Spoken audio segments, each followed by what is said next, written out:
You got John. He's like the edge. You know, you got it's like a little bit of a wild card. He's got that deep blues feel too that he brings to the table, and very much so. I think he's the lyrics guy. You know, where Paul is the melody, John is the lyrics. Then George, he serves as this reality check because these two are always thinking that they're hot stuff and they're working together. And then George is like, yeah, but I can write songs too. You know, like and you always have to contend with what George wants. So it serves as a reality check to John and Paul.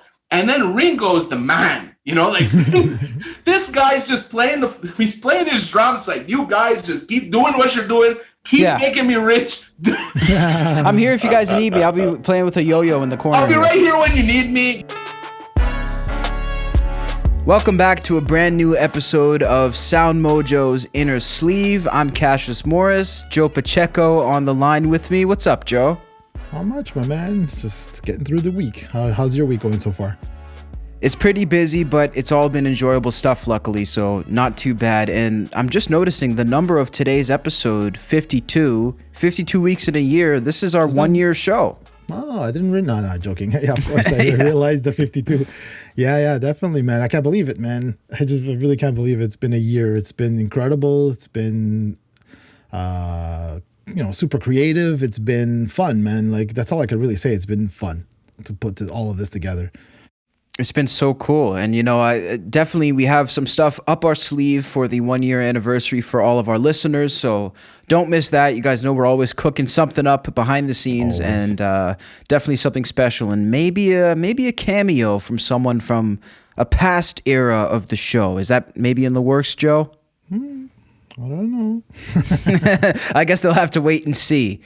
So always something unexpected coming from us. But before we jump into this week's episode, of course, we have some news stories and a great podcast talking about the Beatles Get Back on Disney+. We have a couple very special guests that we're about to introduce in just a moment. But first, we want to let you guys know to subscribe to us wherever you're currently tuned in, whether it's on our YouTube channel, SoundMojo, whether it's on the audio platforms, which, as we mentioned last week, has been getting some really awesome traction, right, Joe? I mean, people from Nigeria, Brazil. Yeah, Denmark, all over the place. It's been incredible. And don't forget, if you're on listening, because obviously the majority of them listen on Apple Podcasts, leave us a nice 5-star review. Nothing less. 5 stars and up. That's it. Yeah, we have no time for these subpar reviews here. We need the full 5 stars. Also, if you support everything we do here at SoundMojo, we do have some merchandise for sale. We just posted an awesome photo of somebody who picked up a SoundMojo hat on our social media, and we'll be happy to post anybody who shows off their swag. So check out the link, in the description below, and send us a photo of yourself in your SoundMojo merchandise. We're on social media at SoundMojo, on TikTok, Instagram, Facebook, Twitter. And the newest thing we've been doing on our socials every single day is On This Day in Music. So if you guys liked that segment on the show, we actually took that to social media, right, Joe? It has a new home. Yeah, that's it. We basically chopped it up. We'll put like 3 to 4 news, like anniversaries or events that happened on the day of, and in 1 minute, nice, short and sweet, no nonsense, and we've pretty much plastered it everywhere. Exactly. But, it's been fun. It's been fun to, again, something else to be creative and experiment with. Let us know your thoughts. Let us know, maybe you guys have some cool ideas of how we should approach it. Always willing, always listening. Yeah, if there's any big album anniversaries coming up, definitely feel free to let us know, and we'll definitely jump on that for you. So, before we jump into the Beatles Get Back discussion, which was a lot of fun and a lot of good content there, we have some news stories. And Joe, this is almost an unfortunate news story to start off with, but I guess we don't really have much of a choice. For any fans of the band Tool, you probably heard that their drummer, Danny Carey, awesome drummer, by the way, Joe. I mean, would you say probably one of the top drummers in the metal scene?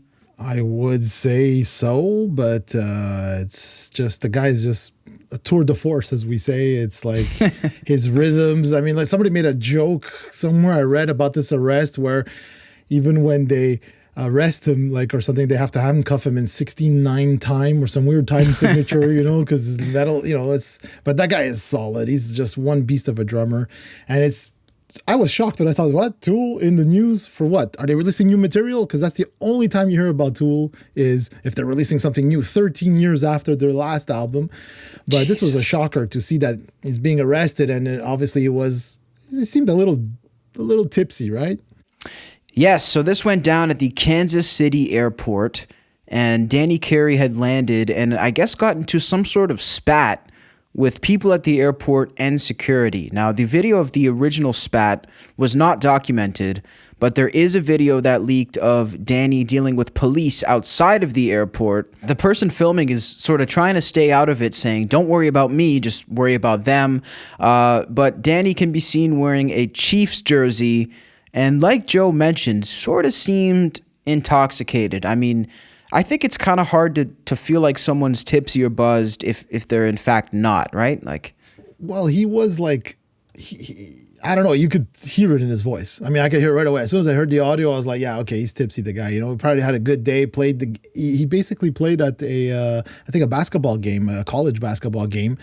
And, you know, like, and then had an altercation with the security at the airport, said some really bad words. And, you know, with alcohol combined and whatever. So anyways, I'm not like too worried about him. He was released and stuff. But I mean, there will be charges apparently coming. But I mean, you never hear about these guys in the news. This is just like one situation that just like because he's a drummer of Tool, bang, blew up a bit, you know? it's very strange. And, you know, I have this weird feeling that right now is probably a very odd time to travel because maybe it's just me, but it seems like there's a lot of these strange sort of random spats and situations going on at airports. Am I wrong or? Oh yeah, there's crazy like stuff. The actual flight attendants have been having an ordeal just dealing with people and trying to figure all that stuff out. You know, it's I wouldn't want to be in that situation, man. Like when it comes to restaurants or events and stuff, and having to tell people to go away because they're not vaxxed or whatever or all that stuff. I don't know, man. I just wouldn't want to be in that situation right now. Definitely not. Yeah, we definitely appreciate all of the people on the front line, whether it's medical workers or, you know, I sort of consider servers and people like this at this point front line. So we definitely appreciate you guys. But let us know from the listeners. Do you think Danny Carey was in the wrong? Do you think that he should have been saying, hey, I'm the drummer from Tool. How can you do this to me? Or do you think that was the wrong move and he made a fool out of himself? Either way, let us know in the comments or on our social media. Now, moving into a story that's topical because as I mentioned, we're talking about the Beatles Get Back documentary, which you guys know we have a lot to say about that. A story is resurfaced that has rehashed one of the age-old debates in rock and metal music, Joe. And of course, that is, did the Beatles actually create heavy metal with the song Helter Skelter? Now, Joe, I want to let you open with this because I'm sure you have a pretty good take on it. Well, my first introduction, I want to ask you this. Like my first introduction to the song Helter Skelter wasn't from the Beatles. It was from Motley Crue. It was Motley Crue's version when I was 9 years old. Obviously at the time I didn't know the song. I didn't know I didn't even know what a cover was most likely. But when somebody told me the Beatles did this, and I said, "Oh, really? The Beatles did this song?" Because like Motley's version is like a lot heavier. Yeah. In terms of the production sound, right? Because you fast forward like 15 years later.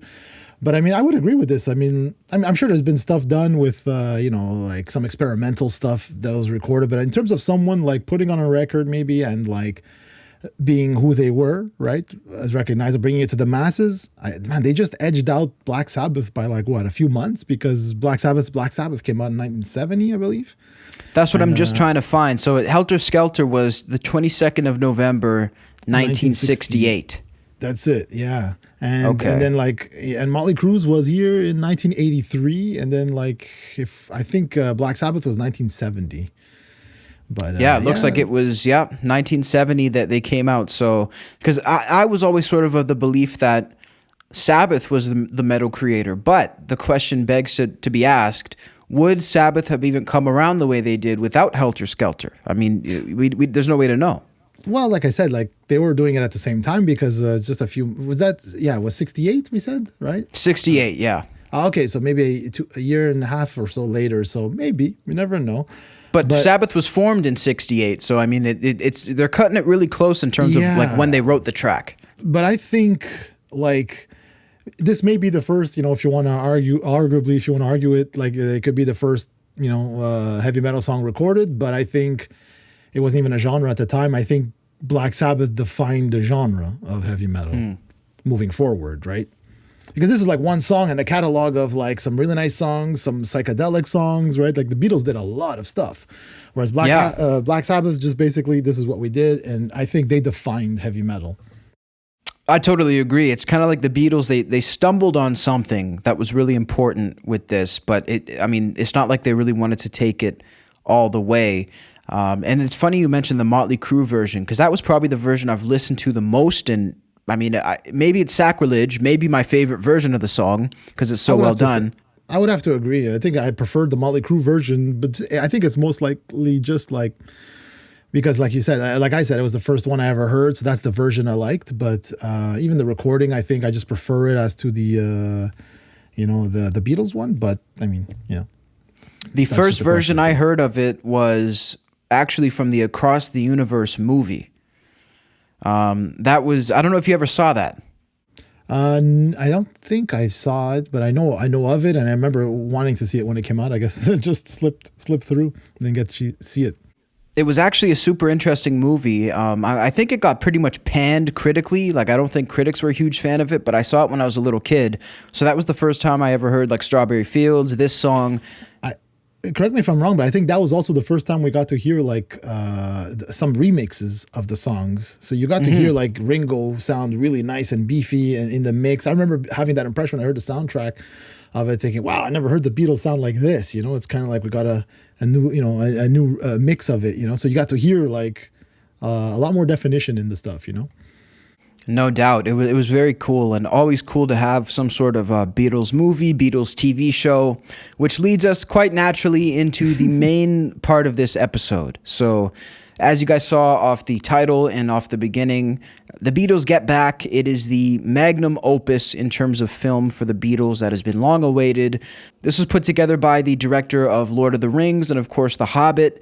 And, so the bar is set pretty high for the visuals, right, Joe? Oh, yeah, and we were not disappointed.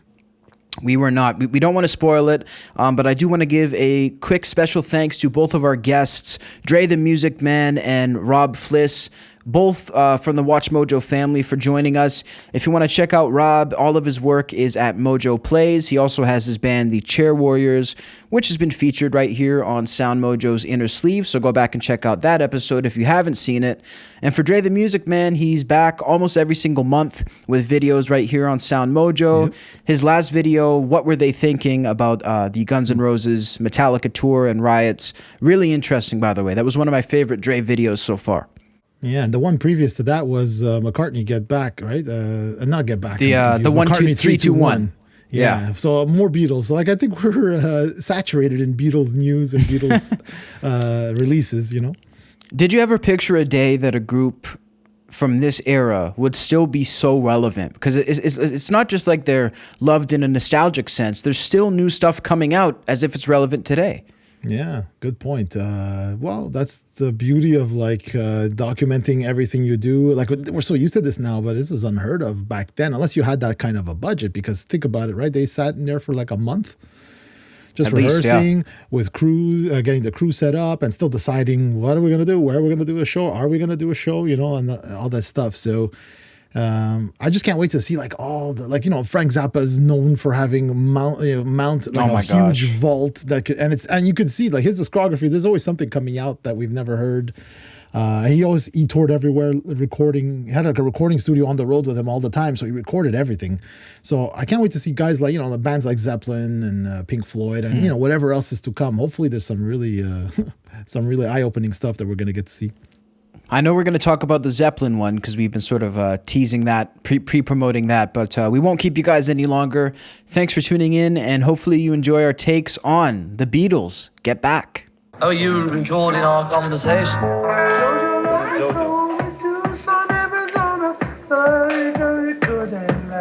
Looking for a what? What is it? Looking for a home to last. Looking for a blast from the past.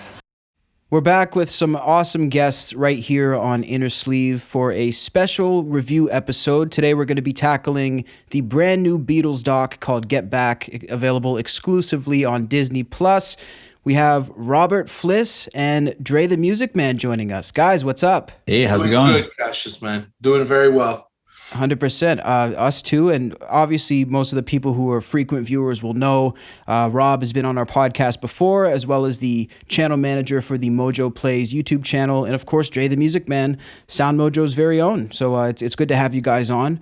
So, Joe, I mean, where do we start with this, man? This is an epic piece, about 8 hours. It seems like you start. Exactly. I was just gonna say. It seems like you start and it doesn't end. Just like it seems like it goes on forever and ever. No complaints though, but just So maybe we can start here, and we'll start with Dre. What was you guys' reaction when you first heard about this documentary that it was going to be coming to Disney Plus? Well, I mean, it's Peter Jackson. So like right away, I'm like, okay, what is he doing handling this Beatles footage? And what is he going to do with it? I found it funny that you said it was an epic 8 hours. Cause I mean, this is what this guy's known for, right? Like 3-hour movies. Like we're surprised, right? It's so typical, right? So for me, I was just very curious. I started doing some research on Peter Jackson himself. I found out he did a war documentary. I believe it was World War II, if I'm not mistaken. Oh, yes. World War I. I still have yet to check that out. I spent my week watching this Beatles get back. But I'm going to check that out. So as soon as I saw Peter Jackson's name attached to it, I was all in. I needed to see it. Same here, man. As soon as I heard Peter Jackson, I knew we were in for something special, unique, long. Because I mean, he took The Hobbit as a book and made it into what, 2-3 movies, right? 3 movies, yeah. 3 movies and stuff. So I mean, but like the thing is like he's got a way of doing it so that like you don't really, well, maybe The Hobbit and movies like that, like you can follow along and you don't get like, it doesn't feel long, but the first impression I got from this thing was like, as I'm watching it, I didn't realize, like, I knew going in that the footage was colored and all that stuff, restored, retouched. There was no, like, as soon as I watched it, like half an hour into it, I'm like, oh yeah, it's true. This is supposed to be black and white, man. Like, this is fantastic. It looks so natural, so good. It's insane. Rob? Yeah, I honestly went into it with no expectations. I didn't really learn anything or do any research before jumping into it. And right off the bat, I was impressed with, like Joe was saying, the quality of the footage, how they restored it was just amazing. Everything sounded great. It looked great. And it was just a pleasure to watch, even though it was long, like 8 hours, like you guys were saying, over 3 episodes. It was just so cool to be like a fly on the wall during their sessions. And I never really expected to get to see something like that. That's exactly it. I completely agree. I couldn't agree more, Rob. For me, they did that quick recap right at the beginning where they kind of went through the Beatles history really quickly. And then you get to the room there, the studio, they've set this, the stage, and you see them walk out. And it took me a minute. And then I realized what I was watching in full color in HD. And I turned to my wife. I go, Jess, I'm like, this is incredible. I felt starstruck somehow. I know I was watching it, like I was watching it on film, but I couldn't believe it. It took me a good 30 minutes to just digest what I was doing.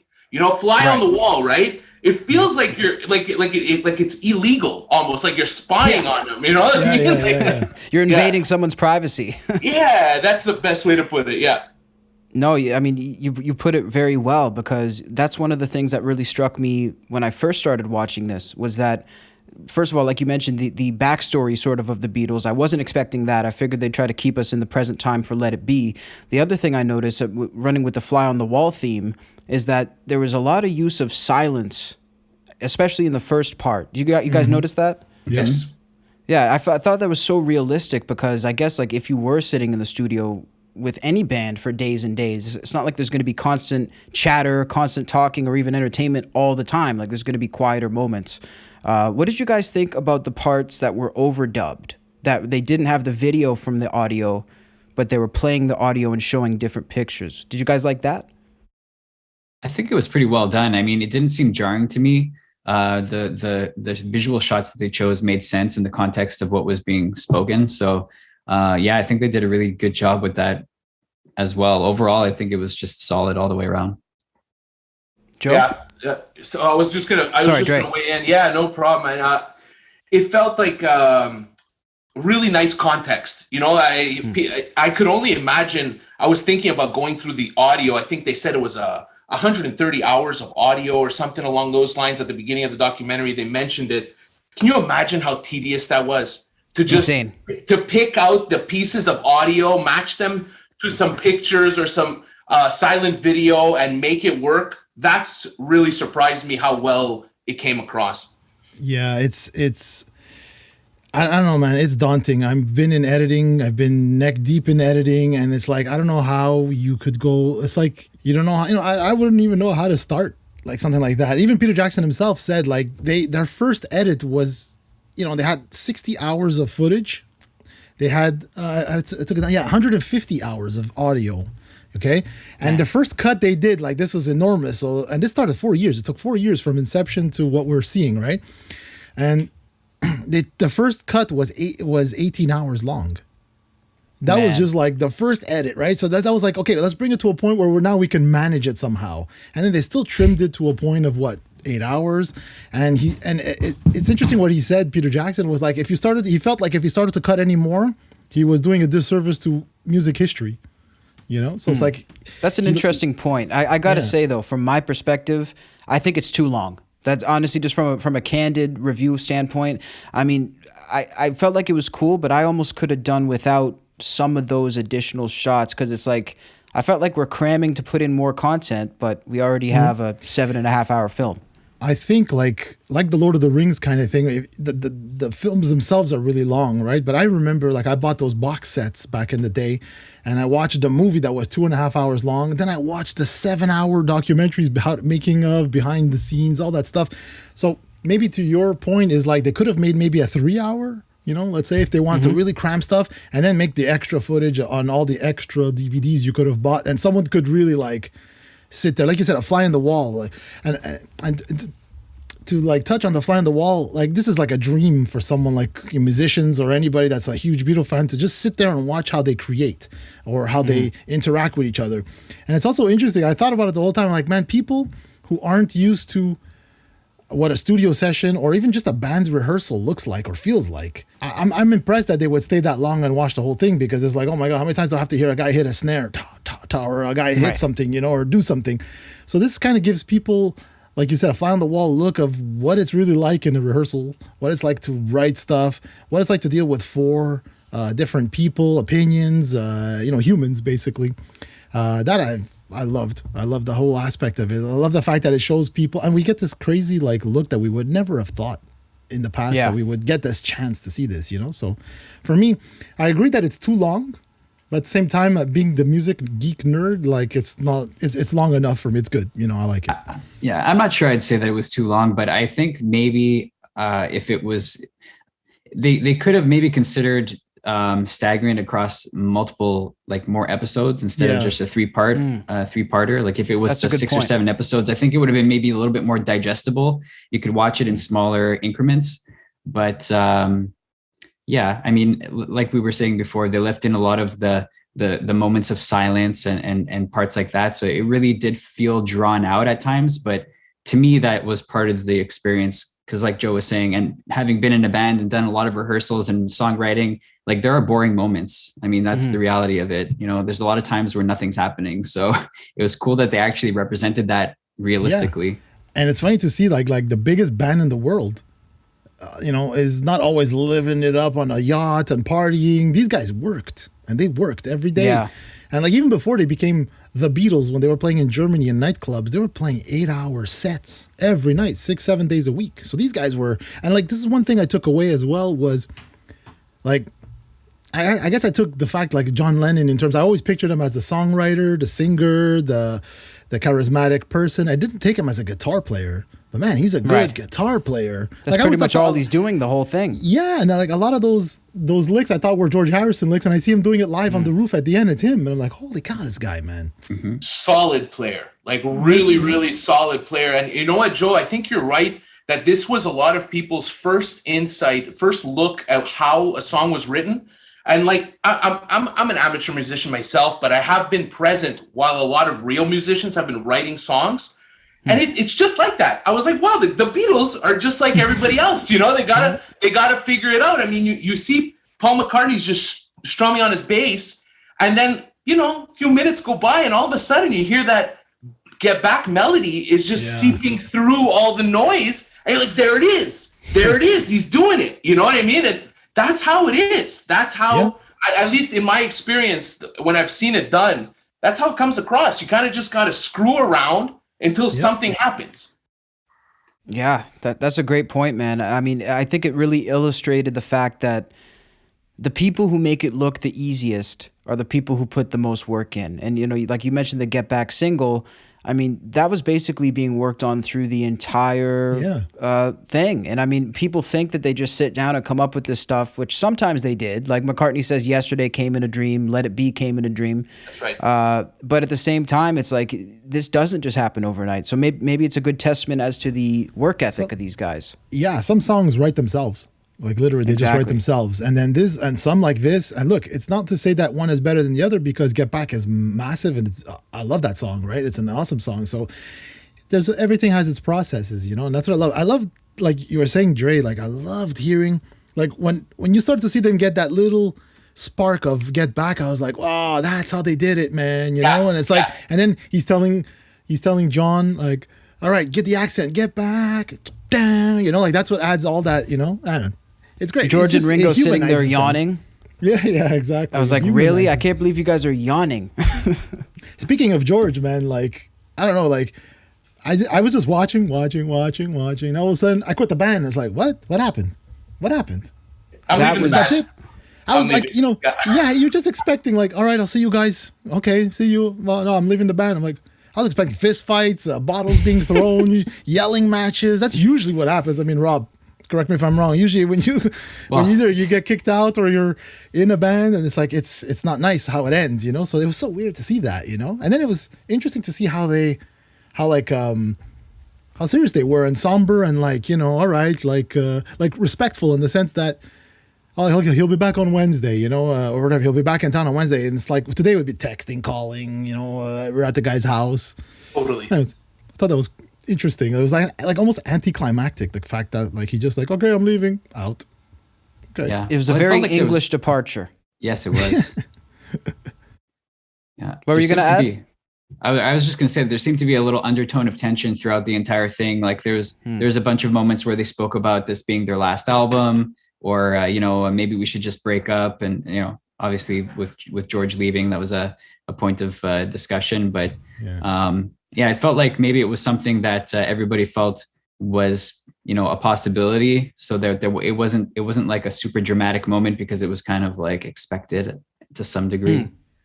That makes a lot of sense. You figure these guys have been playing since they were like, especially George and Paul and John were like 15. They were playing, you know, and then so these guys have, like, at this point they're not even 30 yet. That's what I found weird, is that I'm watching this because I'm going to be 32 and just watching from the perspective of somebody my age and thinking these guys are younger than I am when this is being filmed, and you know, having grown up with the Beatles, like just the most legendary band of all time, seeing it was super weird. No, it's true. I was gonna say it has this grounding theme over and over. You're like, wow, they're human. Like for example, when George left and then John and Paul go to another room and they have this conversation and they don't know they're being taped. There's a microphone in the flower pot, right? And you hear them, they're like, you know, we screwed up. You know, and like our egos, this is what happens, and like this is our fault, and they're owning it, you know, and like you see people, you have to understand they were on top of the world at this point, and to see people that high up as far as ego goes to come back down to earth, you're like, man, it was so grounding. In fact, that as I was watching it, I started worrying that after I was done this documentary, I'd have another opinion of this magic that was the Beatles. You know what I mean? It like as if I was worried that having all this context would tamper with my idea of this band. But honestly, I think they got lifted higher somehow, like by providing context and like seeing how their process was, at least in that moment. I don't know. It kind of added a little something to my whole idea of that band. It was very humanizing. Yeah, that's it, right? Even the fact that, like, you saw from the get-go, like, that's what I noticed. I noticed there's like three themes, right? Three parts, but like the beginning felt cold. Right? Yeah. Twickenham, it felt cold, separate. They didn't know what they were doing, fleshing out ideas, whatever, all that stuff. And then part 2 felt like once George came back, it felt like all the joyfulness came back, the fun, the goofing around, and like shit started to happen, and then obviously at the end with the concert. So yeah, it was interesting to like you said, like I have even a bigger appreciation of the Beatles having watched this. Well, Joe, we should mention also at this point, talking about the chemistry of the band and how it came back in part 2, you have Billy Preston that sat down with the band in part 2. Yeah. I thought that was the most magic moment of the entire documentary. Yes, the rooftop scenes were amazing to see, but when you saw what a new player can do to the dynamic in the band, you have somebody on keys now, and all of a sudden, everything just It's like a right spark. into place. Yeah, it just kind of clicked right into place, and that's real, man. Whether you're working on music or any other project, when you bring in that special flavor or an extra spice or whatever, sometimes it's just what you're missing, and then all the pieces just fall into place. Boom, boom, boom, boom, boom, boom. And you saw after that moment, once they had Billy Preston, the songs were just flowing. They were able to work on the arrangements properly. Everything just happened after that. I thought that was beautiful. Plus, they were in the studio, so a different, less cold environment, right? More like, everybody's there. I love the fact that, like, a lot of circle. They're always in a circle. Yeah. Right? Always playing, like, Huddle. Yeah, well, I guess that makes sense because in a jam, that's what you do. You look at each other while you're playing, whereas a stage, you perform to the audience. But it was just nice to see, like, again, the human factor of it all. That was a fun part. What are the reactions to Yoko Ono's presence in the documentary? My reaction was, like, if someone was always that close to me, I'd be like, come on, give me some room, man. Like, literally. On his shoulder like a vulture all the time. But that's the beauty of it, because I found like nobody really was annoyed with that she was there. It was just sort of, they were used to it, right? They didn't really like rag on her. They didn't say anything, like, except that one time, like, he made a joke, Paul, saying like to Linda, was saying like, don't be like Yoko now. Yeah, okay, Yoko, like that. yeah. Okay, Yoko, that's it, but that's about it, man, So it must, I'm sure some people that like, would like to say that she broke him up, and, I'm sure there is truth to it or not, but like, maybe it'll quiet a bit of those rumors down a bit, Well, I think Cassius, you had said this, I believe it was on Instagram. I don't remember where I heard you say this, but you said, find somebody that loves you like John Lennon loves Yoko. Yes. And like, that's often, people that say that Yoko Ono broke up the Beatles, I feel like they often forget that fact, that John Lennon was just in love, as in love with her than she was with him. Like, it was very much his choice to have her there, and his choice to make her such an important part of the writing process and like all of that stuff, to have her present in those moments. It was a lot of him. Yeah, you even saw, like Paul said, look, we're not going to make him choose. He's going to choose her if we make him choose, That's right. It's and he should choose her. That's what he said, So, and Peter Jackson also added the fact that, like, if you look from Paul McCartney's perspective, this is since he's 15. So, like, pretty much half his life, he's been every day with this guy, writing songs with this guy, and they've had immense success with this together. And now there's someone that came in, which is natural, but it's like, it's breaking that writing partner. So they're not as together all the time, right? They're not always together, so they're not always writing together. So it's like, it's like, that's how the long and winding road, I guess, that's how it sort of like separated them apart, Yep. The scenes where John and Yoko were dancing while the other three guys are playing, and the other three guys, they just show their facial reactions. And like, I think that sums up exactly what you guys were saying. Like, if they could have it their way, they would probably have her leave. But they love John so much. It's like, he could have been, painting himself green, and they probably wouldn't have cared. Like, as long as he's happy, it seemed like they were happy for him. I don't know. That's how it seemed. No, I think you're right. Yeah. Yeah, I was just gonna ask, like, because Cassius and I just spoke about Pink Floyd's The Wall, because there's the anniversary just passed from the release of the album, and the whole idea behind it being like in Montreal, like they were playing and some fans were being whatever, and Roger Waters spat on a fan, and he was like, that's it. After that show, he's like, I'm not playing anymore in front of audiences, and that's how the whole wall, playing behind the wall, came up. And it's interesting that the Beatles too, for 3 years, didn't play a show. And we were wondering, like, what, like, we know the Wall's reason, but like, what was the Beatles' reasons? Like, like, you're at the top of the world, and it's like the last thing you want to do is play in front of an audience. I found that interesting. I think Rob and Dre might have a hunch. Yeah, I mean, I have my own hunch, and I think there might be something to speak of technologically speaking. I know the Beatles early on when they were playing live, they had a lot of problems with the crowd scream overtaking their PA system. Yeah. Right. But this was an actual problem that there was not. You couldn't draw enough power to push past the crowd, and I think that they had a lot of experiences like this where the concert kind of just got sour and got overtaken by the crowd. And I think it was towards the end of the '60s, early '70s where that the extra power. I think it was with Marshall where they had developed PA systems where you can shut anybody up. You can overtake any crowd. I think, don't quote me on this, but I think it was Grateful Dead that were one of the first that were able to popularize or to like mainstream this whole new way of new volume for a concert. And I think it was through frustration a lot of the reason why they stopped playing live shows at that point. Yeah. No, it definitely seems that way. I don't know. I can't really add anything more to that, but that period of 3 years was when they went off to like India and explored the world a little bit, right? So yeah, it might have been just a case of road fatigue and just wanting to I don't know, broaden their horizons a little bit, stop doing the same thing all the time, and like they went on the whole psychedelic route for a while. So I think it was maybe just changing up their lifestyle. That's it. And back then, man, you were like putting out an album every year or 2 albums a year. I mean, they put out 2 albums in a year, those guys, and fought against themselves on the #1 spot for an entire year in the charts. Like their album put out the other album, and so they worked a lot, man. So yeah, maybe you're right. Like maybe like they just figured, all this time touring and whatever, and like let's just stay in the studio and just keep creating. Which thank God, sort of they did, because we got so much more material in that such short span of time. Does anyone else feel like the negotiations about where to do the show felt a little bit Spinal Tap-esque at moments? Because personally, I like thinking of doing it in like that Coliseum place. Yeah. That was very Spinal Tap to me.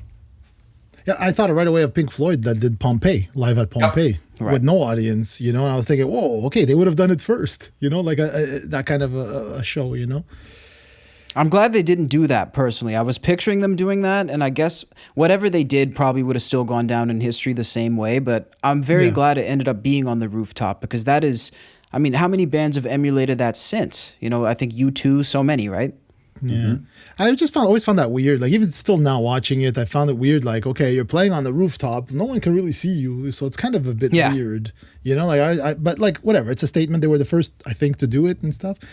It's also interesting to see like how the biggest band in the world, probably an unlimited sort of budget, they could have done anything, right? And they still had issues.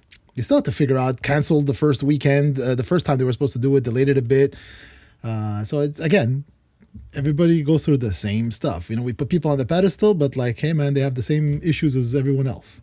Yeah, man. And you know what? I realize as I get through my music history, as I read more about different bands, there's this inevitable immaturity that comes with being famous. They were kids when they hit it big. I imagine 18 years old.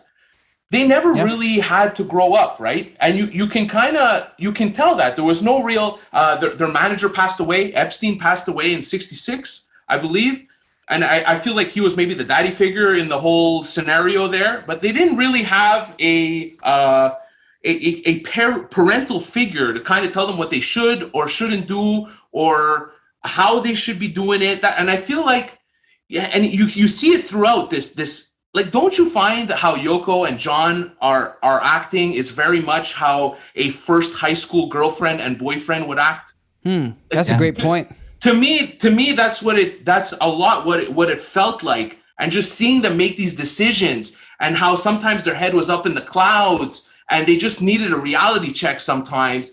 I don't know. It's just this. Look, you see it. But Van Halen was the same. I mean, these guys, they never have to grow up, and like. Power to them, man. It's like I'd love to be Peter Pan. That'd be great, but I live a different reality than these guys. That's for damn sure. Yeah. No, it's so true. we also take advantage, like example, just to when you go to like younger stars like Bieber, right? They're young, they're in their 16, 17s and like at the top of the world, anything they want. And then us as the viewer, we expect them, well, this kid should know better, you know, like Exactly. he should, why is he doing this? He's doing this, he's horrible, you know. But meanwhile, what about all the adults around the kid?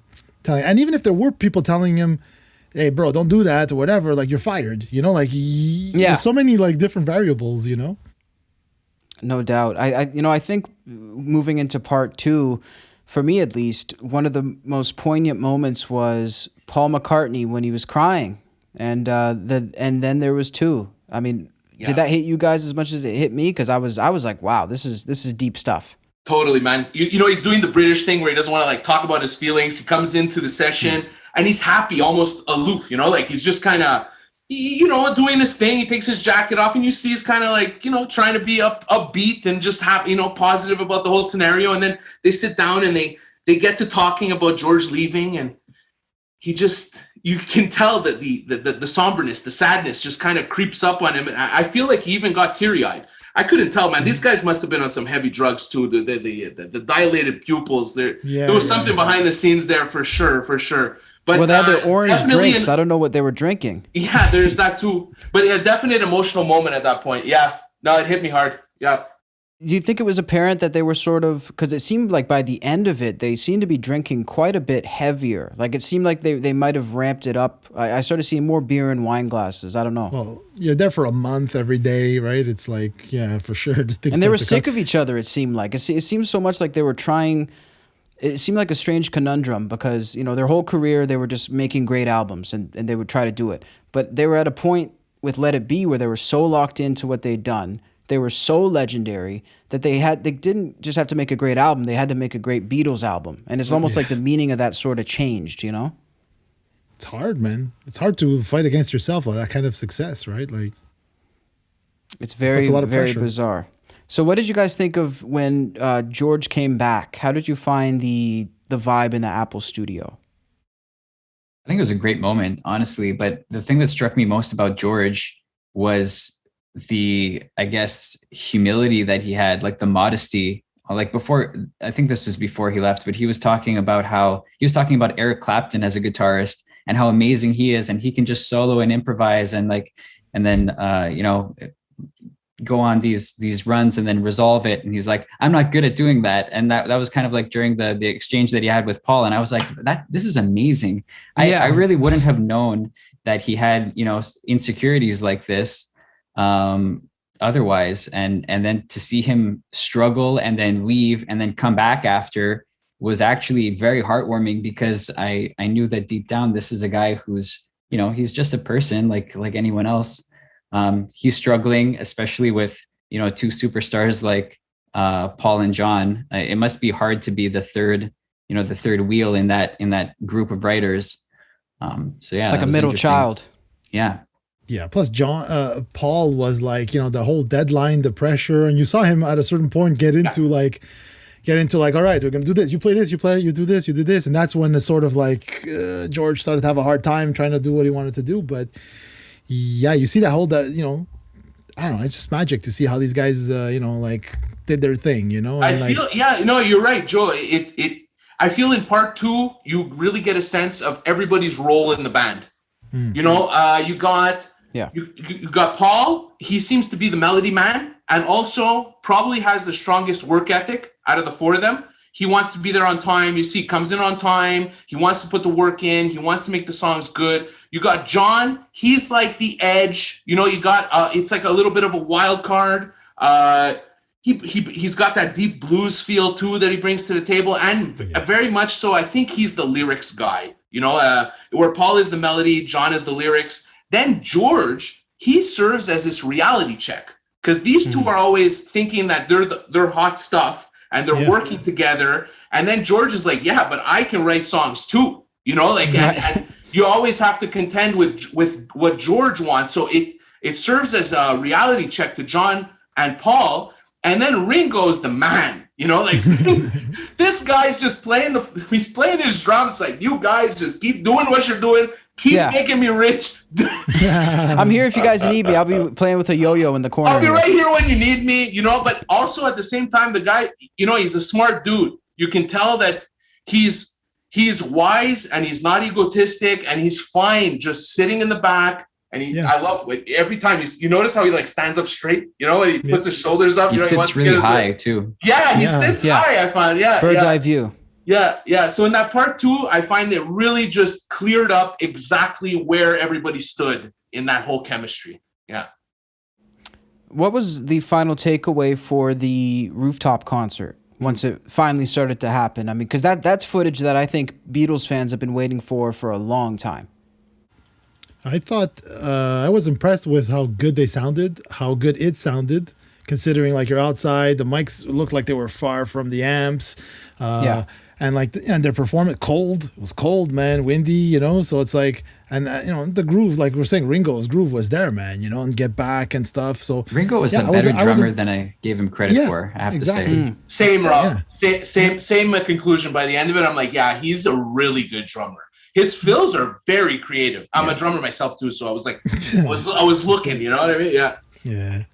See, I'm an ex-drummer now that I'm in an apartment, but I can definitely see that. And I mean, he came in, it seems like he was just that final piece. You know, he was very understated in most of his playing, and it seems like he just knew what that cherry on top was. So yeah, I think he deserves more credit. And I mean, it seems like the cinematography too, in the part with the rooftop show, it seemed to have kicked up another notch, because they sort of kept that natural look for a lot of the film, and then this was just, I think, very impressive. But I mean, complimenting Peter Jackson's filmmaking is almost as useless as complimenting the Beatles' music. We already know the standard, you know? Yeah, good point, Cassius. No, he delivered, though. You can just say that he delivered what we would have expected. We had more cameras to work with, too. I think they said they had 6 cameras set up, plus the one on the ground. I love the crowd interactions. I love seeing the different perspectives and all of that stuff. And I found...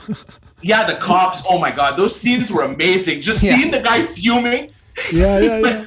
Finally, the music stopped. At some point, they had finished the song, and you see like he's starting to accept. Okay, they're gonna quiet down now, and then the music starts. The guy. I know. That was so hilarious. Yeah, so good. It's a classic. Hey, So let me ask you guys a question. Sorry, Cassius, go ahead. No, I want to hear your question. Yeah, no, I wanted to ask you guys who do you think they made this documentary for? Like, I know it's nostalgia porn for any Beatles fan, but these days, like, we get a lot of behind the scenes of stuff. And I feel like, although, yes, it was 1969 and it's old and dated and all of that, there was something modern about how they put this together. You know, the fact that you got a lot of this dry kind of, well, for lack of a better term, kind of useless material, you know, like useless footage that you'd consider like maybe not even interesting, which is a lot of what our internet is like these days.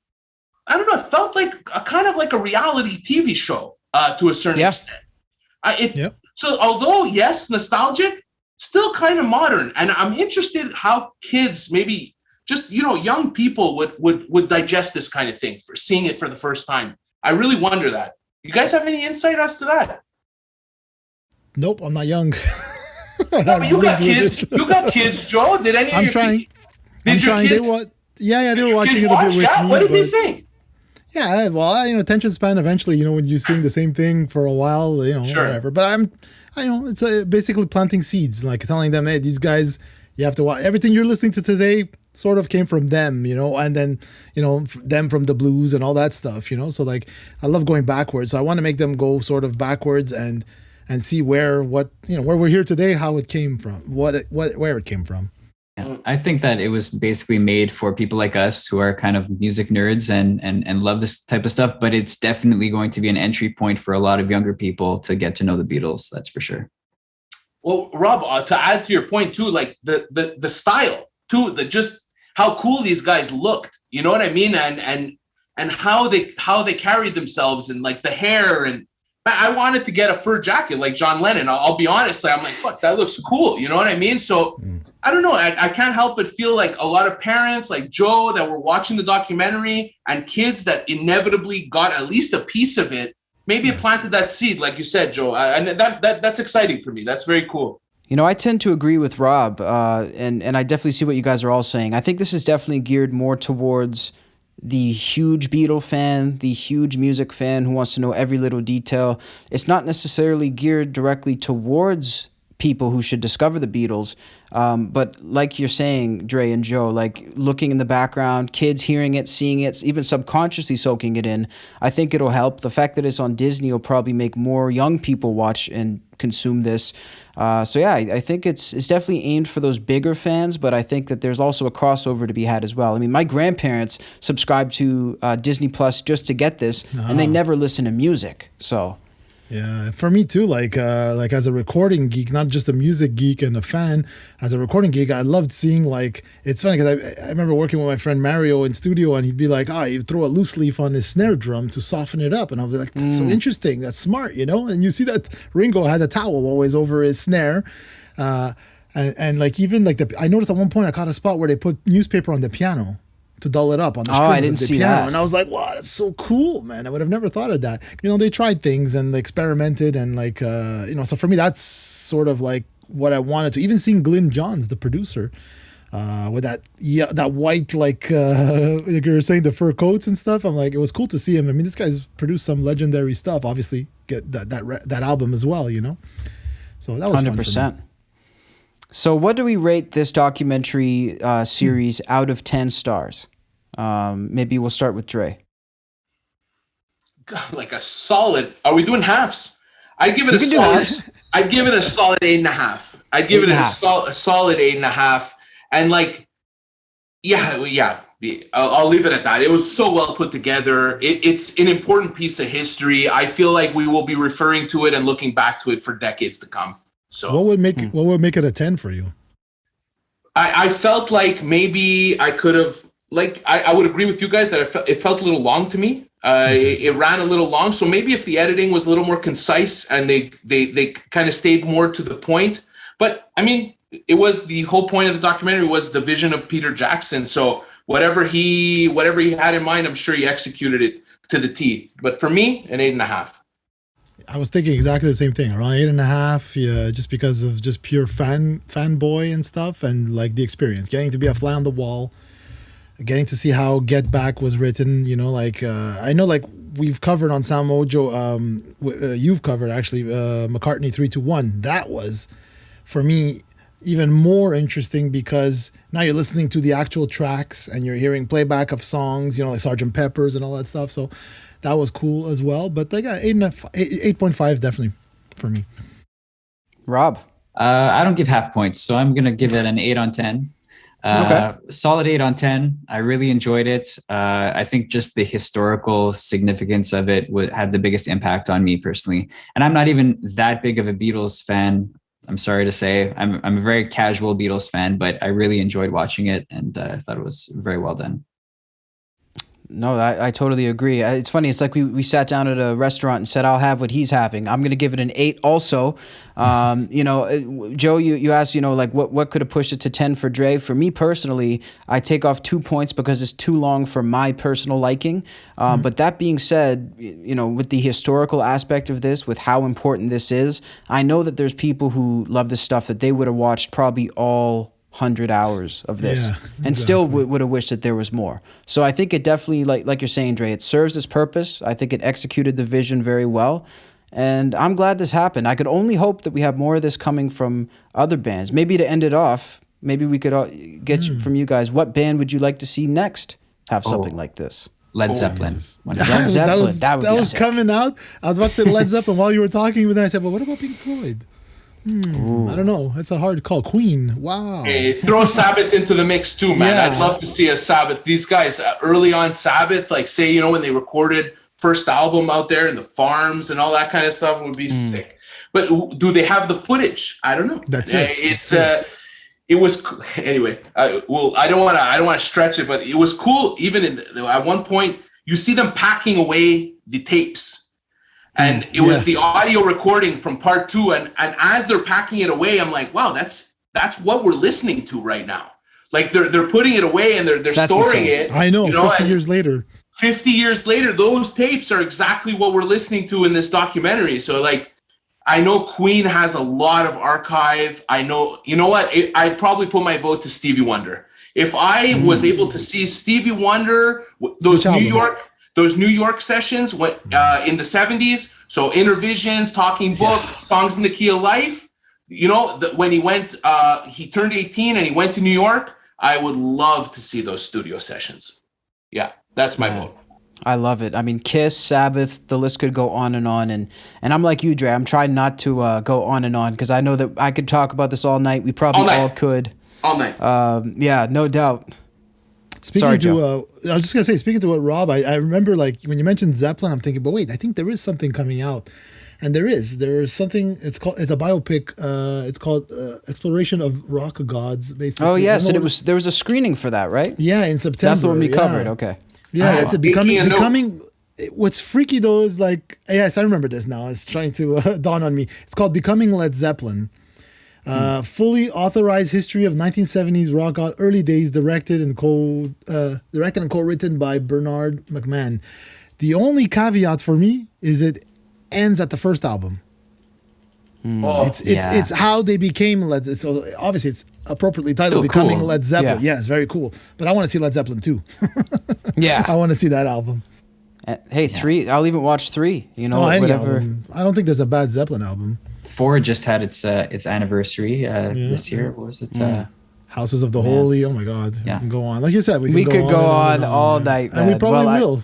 I hope we probably will. Stuff. Well, that's a wrap on the Beatles Get Back. I think we all gave it a pretty good review, but ultimately we want to know what you guys think. So please leave us a comment on those audio platforms. Thanks for checking in as well. And you guys know the drill by now. All the links to find us, our merchandise, and everything else you need in the description below. Rob and Dre, where can people find you guys? Social media, Chair Warriors? Yeah, you can check out Chair Warriors on Facebook and Instagram at Chair Warriors or and SoundMojo. And SoundMojo as well, or chairwarriorsband.com. Yeah. As for me, you can check out my Dre The Music Man videos on SoundMojo. Plus, I got a podcast exclusive to Spotify called DBTH Radio. You can check that out. It's a music and talk podcast. I'm using that new feature where Spotify and Anchor allow you to create a podcast and weave in streamed Spotify songs into the podcast. So you can check that out. DBTH Radio. Yeah. All the links in the description for sure. Guys, thanks so much for coming on the show. This was a blast. Thanks, a lot of fun. I had a lot of fun. Peace, guys. Thanks. We should do the show in a place we're not allowed to do it. Getting forcibly ejected. I think that's too dangerous. I mean, that is an interesting thought of you all being beaten up. I want to send a big thanks out to Dre the Music Man and Rob Flis for joining us right here on Innersleeve. As we mentioned off the top of the show, if you want to check out Rob's band, the Chair Warriors, make sure to check them out in the links in the description below.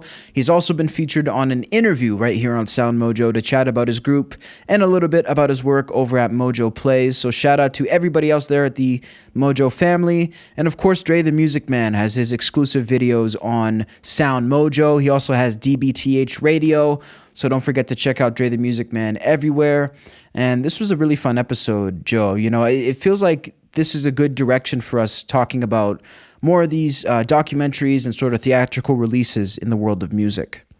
Yeah, I mean, I think, like I said before, we're spoiled for this stuff because now, like, we have this legacy of rock stars behind us, right? So we're going to be, you know, with Freddie Mercury, Elton John movie. There's going to be a Led Zeppelin movie coming out, like we just mentioned. There's going to, you know, I mean, there's stuff in the pipeline for us. So it's fun because, like, you know, we get to geek out. Like you saw how we geeked out on the Beatles.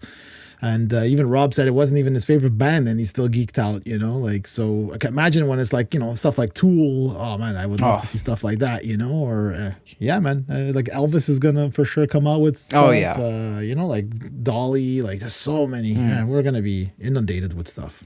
We're going to be very spoiled. I know you mentioned Zappa off the top, and I mean, if we could get some archive footage of him in the Vi days, that would be a gold mine. I'm sure they have it, man. I'm sure they have tons of stuff. Like, he's always recording, and he's always, I don't know about video, but I know he was always recording audio and stuff. But they have a whole warehouse of tapes and stuff, right? Because I think they showed it in the documentary. Yeah, it's a vault, man. Like, it's just, it's, yeah, I can only imagine. I'd love to sit there and just like listen to, a random session, like with Beatles, right? Just saw 4 guys jamming, sitting in a room trying to figure stuff out. I would love to hear like the tapes recording as they were, having conversations in the studio or figuring out like what are we gonna do here. I love that stuff, man. I grew up I was always in studio, always doing stuff. So for me, it's like it's part of the the normal life for me. It's so cool. See, we said we're going to nerd out. We already are. I'm already nerding out over here thinking about the Zappa stuff that hasn't even come out yet. So imagine when it does. We appreciate you guys checking in with us right here on Innersleeve. We're back every single week. And if you like what you've been seeing, please subscribe, whether it's on the SoundMojo YouTube channel, which, by the way, if you subscribe there, make sure to click the little notification bell right next to the button. It'll give you real-time updates about everything we're doing. You can choose to have the occasional update or all of the updates. And there, basically, we post content almost every single day. We have brand new music videos coming out. We have videos from shows such as Innersleeve. We have Dre the Music Man. We also have community tabs and polls that we put up there every single week to find out what you guys want to see and hear. Whatever you guys want to see and hear is what we want to put on this program. So definitely make sure to let us know, and we will take your advice on that. We have merchandise for sale, so click the link in the description for the merchandise. And kill 2 birds with 1 stone. If you buy the merchandise, send us a picture and follow us on social media wherever you send it. We're on socials at Instagram, TikTok, Facebook, Twitter at SoundMojo. And make sure to connect with us there. Joe, am I missing anything? Man, I think that's a mouthful, bro. It is. I sucked all the air out of the room. Well, thank you guys so much for tuning in, and we'll catch you guys next week right back here on Innersleeve.